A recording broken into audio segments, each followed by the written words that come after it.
and it's not safe to do it. It's not safe to abandon our nuclear weapons now. It's not safe.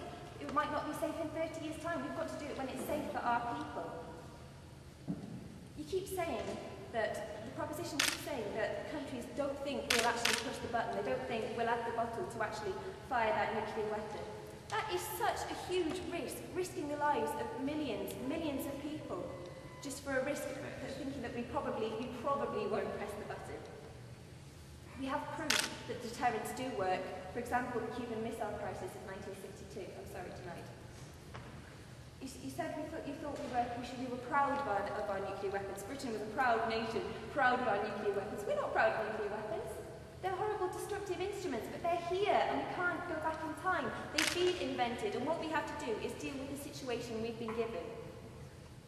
And do you really think countries like Iran will stop their proliferation just because the UK alone abandons its nuclear weapons programme? Denied. Okay.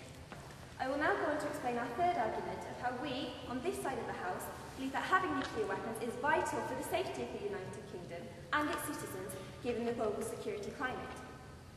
Ladies and gentlemen, we do not support the invention of nuclear weapons. If time could be rewritten, perhaps it would be better if they'd never come into existence, but they did, and we cannot change time, and the situation has now manifested itself so that now many countries possess nuclear technology. This is the situation as it stands. And the debate this evening is about what we, the UK, should do now regarding our nuclear weapons programme to protect our people. Defence of the realm is the first duty of any government. History has shown us that possessing nuclear weapons acts as a deterrent against war and against attack from other nations. The August 1945 bombings of Hiroshima and Nagasaki were the first and only use of nuclear weapons against another nation to date. They have never since been used in warfare. Accepted. If they're such a good deterrent, then why won't you engage with our analysis about the fact that Israel is continuously attacked despite the fact that it has nuclear weapons? Israel hasn't actually confirmed and told the world that it has nuclear weapons, has it? We have a lot of nuclear weapons at the moment. We are cutting down, but at the moment, if a country was to attack us with nuclear weapons, they would be in danger. The devastation and anxiety created by these bombings has prompted countries to avoid nuclear conflicts at all costs, for fear of provoking MAD, mutually assured destruction. We all know about the Cuban Missile Crisis of 1962, when nuclear war could so easily and quickly have begun. However, the unthinkable happened, and the Soviet Union, despite the huge mutual enmity between her and the USA, backed down rather than begin nuclear war. No thank you. Here, the strength of using nuclear weapons as a deterrent against war is shown clearly, and this strength is still highly relevant to the UK today. Now, we do not wish to keep nuclear weapons as a deterrent forever. We hope that in the future, eventually, they will not be needed. But we strongly believe that it is necessary for our safety to keep them at this moment in time, given the global security climate. No, thank you. In a perfect world, the abandonment of nuclear weapons would be fantastic, but we do not live in a perfect world. Sadly, we live in a world where there is threat and there is danger, and if the proposition feels that it would be safe to just get rid of our nuclear weapons, to get rid of our protection, then I'm afraid I'm going to have to quote leading politicians and say, get real. I'm sorry, no thank you.